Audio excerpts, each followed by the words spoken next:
apakah pengertian dari revolusi Rusia itu? Nah, revolusi Rusia adalah sebutan untuk serangkaian revolusi yang terjadi di Rusia pada tahun 1917 yang bertujuan untuk menjatuhkan rezim Tsar.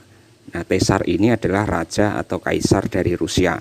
Nah, sedangkan tokoh utama revolusi ini adalah Vladimir Lenin dengan dukungan kaum buruh, kaum petani, dan tentara yang menginginkan sebuah revolusi. Pada dasarnya, revolusi Rusia ini berlangsung dalam dua fase. Yang pertama, itu adalah pada bulan Februari tahun 1917. Kemudian yang kedua, itu adalah fase kedua atau revolusi Oktober pada tahun 1917. Lalu, apa yang menjadi latar belakang revolusi ini? Jadi secara umum, adanya revolusi ini karena Rusia mengalami kemunduran dalam berbagai bidang. Contohnya dalam bidang militer, yaitu ketika Rusia kalah perang dengan Jepang pada tahun 1905. Hal ini tentu saja menjatuhkan martabat bangsa Rusia yang kalah dengan bangsa Asia. Selain itu, adanya sebuah keyakinan tentang ideologi baru, yaitu komunisme dengan maksud untuk membangkitkan Rusia dari keterpurukan. Kemudian bagaimana jalannya revolusi ini? Revolusi fase pertama berlangsung pada Februari tahun 1917. Tujuan revolusi fase pertama ini adalah menggulingkan kekuasaan Tsar Nicholas II, dan revolusi fase pertama ini juga mengakhiri kekuasaan dinasti Romanov di Rusia.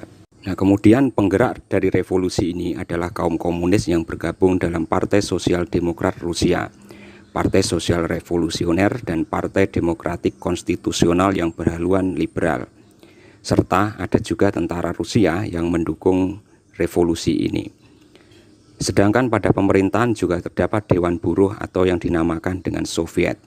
Namun, telah dibubarkan oleh Kaisar Tsar pada tahun 1905. Pada waktu itu, ketuanya adalah Trotsky yang ditangkap dan diasingkan ke Siberia.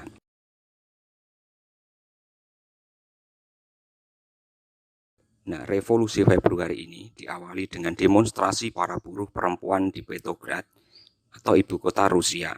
Sejumlah buruh laki-laki juga menyusul bergabung sehingga terkumpul kurang lebih 385.000 kaum buruh. Nah, kemudian apa tujuan mereka melakukan demonstrasi? Jadi ada dua tuntutan pada saat itu. Yang pertama adalah pemenuhan kebutuhan pokok yaitu roti, perdamaian, dan kebebasan. Yang kedua adalah reformasi pertanahan, yaitu berupa retribusi sehingga petani dapat memiliki tanah.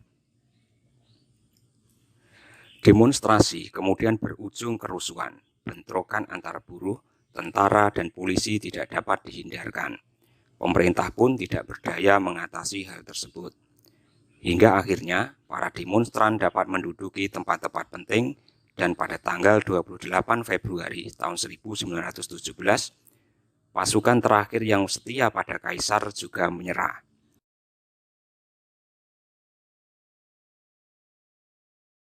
Kemudian kelompok revolusioner ini berhasil menangkap para pejabat dan memaksa Tsar turun tahta. Tsar pun bersama keluarganya kemudian diasingkan. Setelah itu kelompok revolusioner membentuk sebuah koalisi nasional yang akan menjalankan pemerintahan sementara atau kelompok koalisi. Mereka menjamin kebebasan sipil serta menjanjikan pemilu yang demokratis.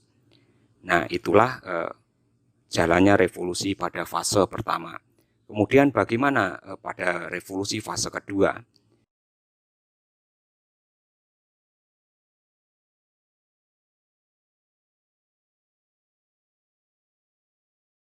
Ketika runtuhnya dinasti Romanov di Rusia, hal itu ternyata terdengar sampai di telinga Vladimir Lenin di pengasingan. Ia adalah pemimpin Partai Bolshevik yang beraliran komunis yang radikal. Kemudian atas bantuan Jerman, Lenin dapat kembali ke Rusia pada tanggal 3 Maret tahun 1917. Setibanya di Rusia, Lenin menarik Partai Bolshevik dari koalisi nasional dan mengumumkan sebuah program radikal untuk merebut kebebasan. Nah, dalam mencari dukungan dan massa, Lenin mengeluarkan beberapa tuntutan kepada pemerintahan sementara, yaitu di bawah semboyan roti dan perdamaian. Tuntutan tersebut adalah sebagai berikut.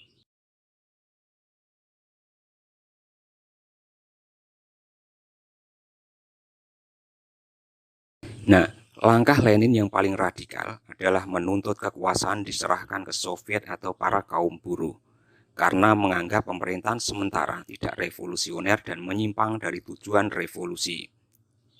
Adapun tujuan revolusi, menurut Lenin adalah menghapus sepenuhnya sistem monarki secara cepat dan drastis, sedangkan sebagian anggota pemerintahan lebih memilih monarki konstitusional. Sementara itu, pada tanggal 6 Oktober tahun 1917, Alexander Kerensky dari Partai Sosial Revolusioner menjadi kepala pemerintahan sementara. Ia memerintahkan menangkap komite militer revolusioner dan menutup koran-koran Bolshevik. Sebagai reaksinya, pada tanggal 7, Trotsky dan Soviet bersiaga melakukan aksi pemberontakan. Pada saat yang sama, Lenin kembali ke Petrograd dan dalam waktu 8 jam, massa pendukung Lenin mengambil alih kekuasaan di Petrograd.